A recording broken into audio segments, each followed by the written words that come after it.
আসসালামু আলাইকুম। বাংলাদেশের স্বনামধন্য এনজিও শক্তি ফাউন্ডেশন এনজিওতে একটি বিশাল সার্কুলার প্রকাশিত হয়েছে। এই সার্কুলারটি দেখার পর অনেক চাকরি প্রার্থী আবেদন করতে ইচ্ছুক, কিন্তু কিভাবে আবেদন করতে হয় সেরকম কোনো সঠিক গাইডলাইন্স পাচ্ছেন না। শুধুমাত্র তাদের জন্য আজকের এই ভিডিওটি। আজকের এই ভিডিওটিতে আমি আবেদন করার সকল প্রসেস দেখিয়ে দেব এবং যে সকল চাকরি প্রার্থী আবেদন করবেন তাদের জন্য আমি ফ্রিতে পিডিএফটি দিয়ে দেব। তো বন্ধুরা, আজকের এই ভিডিওটিতে আমি এই বিষয়ে সম্পূর্ণ আলোচনা করতেছি। আপনাদেরকে ভিডিওটি প্রথম থেকে শেষ পর্যন্ত দেখার জন্য অনুরোধ রইল। এবং আপনি যদি আমাদের চ্যানেলের নতুন সদস্য হয়ে থাকেন তাহলে অবশ্যই চ্যানেলটি সাবস্ক্রাইব করে পাশে থাকা বেল আইকনটি অল করে দিন। এখানে দেখতে পারতেছেন শক্তি ফাউন্ডেশন এনজিওতে সবথেকে গুরুত্বপূর্ণ যে পদটি রয়েছে মাইক্রো ফিন্যান্স অফিসার। এই পদের জন্য স্নাতক পাস থাকলে বাংলাদেশের সকল জেলার নারী পুরুষ উভয় প্রার্থীরা সম্পূর্ণ বিনা অভিজ্ঞতা আবেদন করতে পারবেন। পদ সংখ্যা রয়েছে 400 জন। 400টি পদে আবেদন করার সুযোগ থাকছে। আজকের এই ভিডিওটিতে মাইক্রোফিন্যান্স পদের আবেদনের প্রসেস দেখিয়ে দিচ্ছি। তো বন্ধুরা, আপনাদেরকে এই পদে আবেদন করতে হলে প্রথমে আপনাদেরকে কম্পিউটারের মাধ্যমে টাইপিং করতে হবে। কম্পিউটারের মাধ্যমে টাইপিং করতে হলে প্রথমে আপনাদেরকে বরাবর লিখতে হবে। এখানে কেউ যদি তারিখ দিয়ে থাকে তারিখ দিতে পারে, তবে না দিলেও কোনো সমস্যা নেই, তারিখ না দিলেও চলবে। আপনারা অবশ্যই ভিডিওটি মনোযোগ দিয়ে দেখবেন, কেননা আবেদন করতে যদি ভুল হয়ে থাকে তাহলে কিন্তু আপনাদের আবেদনপত্র গ্রহণযোগ্য হবে না, সরাসরি বাতিল বলে গণ্য হবে। এরপর আপনাদেরকে লিখতে হবে senior director HR admin Shakti foundation for disadvancement women, বাড়ি নং 4, রোড নং 1, main road, block A, section 11, Mirpur, Pallabi, Dhaka 1216। এখানে বরাবর থেকে 1216 পর্যন্ত ঠিক যেভাবে আছে একইভাবে দেবেন। দেওয়ার পর আপনাদেরকে বিষয়টি লিখতে হবে। বিষয়ের ক্ষেত্রে আপনি যে পদে আবেদন করবেন সেই পদের নামটি এখানে লিখে দেবেন। যেহেতু আমি মাইক্রোফিন্যান্স অফিসার পদে আবেদন করিয়ে দেখে দিচ্ছি, সেহেতু আমি এখানে মাইক্রোফিন্যান্স অফিসার নামটি দিলাম। দেওয়ার পর পদে নিয়োগের জন্য আবেদন। যদি অন্য কোনো প্রার্থীরা অন্য কোনো পদের জন্য আবেদন করে থাকে তাহলে কিন্তু অবশ্যই এই মাইক্রোফিন্যান্স অফিসার এই জায়গায় সেই পদের নামটি উল্লেখ করে দিবেন। এরপর আপনাদেরকে লিখতে হবে জনাব। জনাব লেখার পর কমা দিতে হবে। এরপর যথাবিহিত সম্মান প্রদর্শনপূর্বক বিনীত নিবেদন এই যে গত 20/12/2024 তারিখে দৈনিক প্রথম আলো পত্রিকায় এর নিয়োগ বিজ্ঞপ্তি মারফত অবগত হইলাম যে আপনার অধীনে মাইক্রোফিন্যান্স অফিসার পদে কিছু সংখ্যক জনবল নিয়োগ দেওয়া হবে। উক্ত পদে আমি একজন আগ্রহী প্রার্থী হিসাবে নিম্নে আমার সকল জীবন বৃত্তান্ত ও শিক্ষাগত যোগ্যতা এবং অভিজ্ঞতা উল্লেখপূর্বক আবেদনপত্র দাখিল করিলাম। আপনাদেরকে ঠিক এইভাবেই লিখতে হবে। যে সকল চাকরি প্রার্থীরা অন্য পদে আবেদন করবেন তারা অবশ্যই এখানে অন্য পদের নামটি উল্লেখ করে দিবেন। দেওয়ার পর এখানে লিখবেন আপনার নাম, আপনার SSC সার্টিফিকেট অথবা NID কার্ডে যে নামটি দেওয়া রয়েছে সেই অনুযায়ী আপনারা এখানে আপনার নামটি দিবেন। দেওয়ার পরে আপনার এখানে পিতার নামটি দিবেন, মাতার নাম দিবেন, বর্তমান ঠিকানা, মূলত আপনি বর্তমান যে স্থানে আছেন সেই স্থানের ঠিকানাটা দিয়ে রাখবেন। প্রথমে গ্রাম, তারপর ডাকঘর, উপজেলা, তারপর জেলা। আপনাদের সুবিধার্থে আমি এখানে ড্যাশ ড্যাশ দিয়ে রেখেছি। যে সকল চাকরি প্রার্থীরা পিডিএফটি সংগ্রহ করবেন তারা অবশ্যই এখানে সুন্দরভাবে তাদের গ্রামের নামগুলো উল্লেখ করে দিতে পারবেন। স্থায়ী ঠিকানার ক্ষেত্রে মূলত আপনার জন্মস্থান যেখানে সেই স্থায়ী ঠিকানাটা এখানে উল্লেখ করে দিবেন। প্রথমে গ্রাম, ডাকঘর, উপজেলা এবং জেলা উল্লেখ করে দিবেন। দেওয়ার পর আপনার NID কার্ডে যে জন্ম তারিখটি দেওয়া রয়েছে সেই জন্ম তারিখটি এখানে উল্লেখ করে দিবেন। ধর্মর ক্ষেত্রে আপনি যে ধর্মের অবলম্বী সেই ধর্মটি এখানে উল্লেখ করে দিবেন। কেউ যদি মুসলিম হয়ে থাকে তাহলে ইসলাম দিবেন, আর যদি কেউ হিন্দু হয়ে থাকে তাহলে এখানে হিন্দু লিখে দিবেন।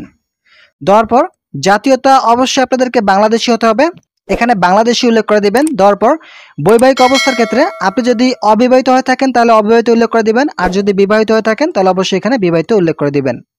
মোবাইল নাম্বারের ক্ষেত্রে আপনাদেরকে অবশ্যই মোবাইল নাম্বারটি সঠিকভাবে দিতে হবে, কেননা আবেদনপত্রে যদি মোবাইল নাম্বার ভুল থাকে তাহলে কিন্তু আপনাদের পরীক্ষার জন্য SMS আসবে না। তাই আপনাদেরকে অবশ্যই সঠিকভাবে এখানে মোবাইল নাম্বারটি সংযুক্ত করে দিতে হবে। জাতীয় পরিচয়পত্রের নম্বরের ক্ষেত্রে এখানে আপনাদেরকে সঠিকভাবে আপনাদের জাতীয় পরিচয়পত্রের নম্বরটি উল্লেখ করে দিতে হবে। যে সকল চাকরি প্রার্থী আবেদন করবেন তাদেরকে অবশ্যই তাদের NID কার্ডে যে একটি করে নিজস্ব কোড নাম্বার দেওয়া থাকে সেই নাম্বারটি এখানে উল্লেখ করে দিবেন।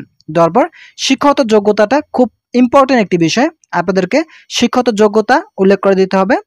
প্রথমে আপনারা সারিভাবে লিখবেন। এখানে দেখতে পারতেছেন প্রথমে SSC দেওয়া রয়েছে, সাজিয়ে লিখতে হবে। প্রথমে SSCর সন, প্রাপ্ত বিভাগ, আপনি কোন বিভাগ থেকে SSC পাস করেছেন সেই বিভাগটি এখানে উল্লেখ করে দিবেন। এরপর জিপিএ লিখে দিতে হবে, তারপর আপনাদেরকে বোর্ড অথবা বিশ্ববিদ্যালয়ে লিখে দিতে হবে। এখানে তারপর লিখতে হবে এইচএসসি, যেহেতু এসএসসির পরে এইচএসসি আসবে সেহেতু আপনাদেরকে এইচএসসি এখানে সংযুক্ত করে দিতে হবে। এইচএসসির ক্ষেত্রেও ঠিক একইভাবে দেবেন, অনার্সের ক্ষেত্রেও একইভাবে দেবেন। অনেক প্রার্থীরা মাস্টার্স দিয়ে আবেদন করবেন, তারা অবশ্যই এখানে মাস্টার্স উল্লেখ করে দিবেন। ভিডিওটি চলাকালীন সময় আপনাদের কাছে একটি ছোট্ট রিকোয়েস্ট করতেছি, এখন পর্যন্ত যারা আমাদের চ্যানেলে নতুন সদস্য রয়েছেন তারা অবশ্যই চ্যানেলটি সাবস্ক্রাইব করে পাশে থাকা বেল আইকনটি অল করে দিন। অভিজ্ঞতার ক্ষেত্রে যাদের অভিজ্ঞতা রয়েছে তারা কিন্তু অভিজ্ঞতা এখানে উল্লেখ করে দিতে পারবেন। এখানে 13 নাম্বারটি দেখতে পারতেছেন, অভিজ্ঞতা উল্লেখ করা রয়েছে। এই সার্কুলারে কিন্তু স্পষ্ট আকারে উল্লেখ করা রয়েছে যাদের অভিজ্ঞতা নেই তারাও কিন্তু আবেদন করতে পারবেন। সম্পূর্ণ বিনা অভিজ্ঞতায় মাইক্রোফিন্যান্স অফিসার পদে আবেদন করার সুযোগ রয়েছে। তো যে সকল চাকরি প্রার্থীর অভিজ্ঞতা নেই তারা কিন্তু আবেদন করার সুযোগ পাচ্ছেন। যাদের অভিজ্ঞতা নেই তাদের এখানে 13 নম্বর কলামটি বাদ যাবে, তারা 13 নম্বর এখানে কিছু লিখবেন না। না লেখার পর দুজন পরিচয় প্রদানকারী ব্যক্তির নাম সার্কুলারে উল্লেখ করা রয়েছে, সেহেতু আমাদেরকে এখানে দুজন পরিচয় ব্যক্তির নাম উল্লেখ করতে হবে। প্রথমে আপনারা তার নামটি লিখবেন, তারপর তার গ্রাম, থানা এবং তার ফোন নাম্বার সহ সকল কিছু ডিটেলস এখানে উল্লেখ করে দিবেন। একইভাবে দ্বিতীয় ব্যক্তির ক্ষেত্রেও দিয়ে দিবেন। দেওয়ার পর ড্রাইভিং লাইসেন্স যদি থাকে আপনাদের তাহলে উল্লেখ করে দিবেন, আর যাদের ড্রাইভিং লাইসেন্স নাই তারাও কিন্তু আবেদন করতে পারবেন। ড্রাইভিং লাইসেন্স না থাকলেও আবেদন করার সুযোগ রয়েছে। এরপর আপনাদেরকে লিখতে হবে, অতএব জনাবের নিকট আকুল আবেদন যাহাতে আমি উক্ত পদে নিয়োগ পাইতে পারি, তাহার বিহিত ব্যবস্থা গ্রহণ করিতে জনাবের একান্ত মার্জিত হয়। এরপর লিখতে হবে বিনীত নিবেদক। বিনীত নিবেদক লেখার পর আপনাদের যে নিজস্ব নামটি রয়েছে সজীব তৌহিদ, এখানে নামটি লিখে দিবেন। দেওয়ার পর আপনাদের এই আবেদনপত্রের সাথে যে সকল কাগজপত্র সংযুক্ত করে দিতে হবে সেগুলো এখানে উল্লেখ করে দিবেন। প্রথমে লিখবেন সকল শিক্ষত যোগ্যতার অনুলিপি, পাসপোর্ট সাইজের সদ্য তোলা 2 কপি রঙিন ছবি, জাতীয় পরিচয়পত্র ও ড্রাইভিং লাইসেন্সের ফটোকপি, এরপর অভিজ্ঞতার সনদপত্র। যাদের অভিজ্ঞতার সনদপত্র আছে তারা দিবেন, আর যাদের অভিজ্ঞতার সনদপত্র নেই তাদের দেওয়ার প্রয়োজন নেই। এরপর আপনাদেরকে খাম লিখতে হবে। এটিও কিন্তু খুব গুরুত্বপূর্ণ একটি বিষয়। আপনাদেরকে খামটির উপর নির্ভর করে আপনাদেরকে পরীক্ষার জন্য ডাকা হবে। তাই আপনাদেরকে খামটি লেখার জন্য প্রথমে লিখতে হবে পদের নাম। উপরে লিখবেন পদের নাম। যেহেতু এখানে মাইক্রোফিন্যান্স অফিসার পদে আবেদন করতেছি সেহেতু এখানে মাইক্রোফিন্যান্স অফিসার লিখতে হবে।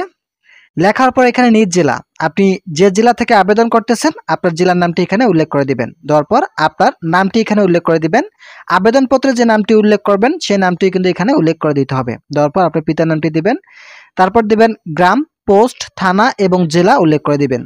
এখানে আরেকটি গুরুত্বপূর্ণ বিষয় হচ্ছে আপনার মোবাইল নাম্বার, কেননা আপনার মোবাইল নাম্বারটি কিন্তু প্রথমে দেখে আপনাদেরকে পরীক্ষার জন্য ডাকা হবে। তাই অবশ্যই এখানে মোবাইল নাম্বারটি সংযুক্ত করে দেবেন। যে মোবাইল নাম্বারটি আপনারা সবসময় ব্যবহার করেন সেই মোবাইল নাম্বারটি এখানে সংযুক্ত করে দিবেন। এরপর আপনাদেরকে লিখতে হবে বরাবর। লেখার পর senior director, HR department, Shakti foundation for disadvanced women, বাড়ি নম্বর 4, রোড নম্বর 1, main road, block A, section 11, Mirpur, Pallabi, Dhaka 1216। এখানে যেভাবে দেওয়া রয়েছে ঠিক সেভাবেই দিবেন। দেওয়ার পর শুধুমাত্র ডাকযোগের মাধ্যমে কিন্তু এই সার্কুলারে আবেদন করতে পারবেন। যে সকল চাকরি প্রার্থীরা আবেদন করবেন তাদেরকে অবশ্যই ডাকযোগের মাধ্যমে, এখানে দেখতে পাচ্ছেন তারিখ দেওয়া রয়েছে 31 জানুয়ারি 2025 তারিখের মধ্যে আপনাদেরকে আবেদনপত্রটি পাঠাতে হবে। যাদের মোটরসাইকেল চালানোর পারদর্শিকতা রয়েছে তাদের কিন্তু অগ্রাধিকার প্রদান করা হবে। এখানে দেখতে পাচ্ছেন আমি মোটরসাইকেল চালানোর যে বৈধ ড্রাইভিং লাইসেন্স রয়েছে সেটা এখানে উল্লেখ করে দিয়েছি। আর যাদের ড্রাইভিং লাইসেন্স নেই তারাও কিন্তু আবেদন করতে পারবেন। এক্ষেত্রে আপনাদেরকে অগ্রাধিকার একটু কম দেওয়া হবে। তো বন্ধুরা, যে সকল চাকরি প্রার্থীরা আবেদন করবেন তারা দ্রুত সময়ের মধ্যে, মূলত 31 জানুয়ারি 2025 তারিখের মধ্যে তাদের আবেদনটি সম্পন্ন করুন। যে সকল চাকরি প্রার্থীরা এই পিডিএফটি সংগ্রহ করতে ইচ্ছুক, মূলত আবেদনপত্রের যে পিডিএফটি দেখতে পাচ্ছেন এই পিডিএফটি সংগ্রহ করতে ইচ্ছুক, তারা অবশ্যই আমাদের চ্যানেলের ডিসক্রিপশন বক্স থেকেই কিন্তু এই পিডিএফটি সংগ্রহ করতে পারবেন।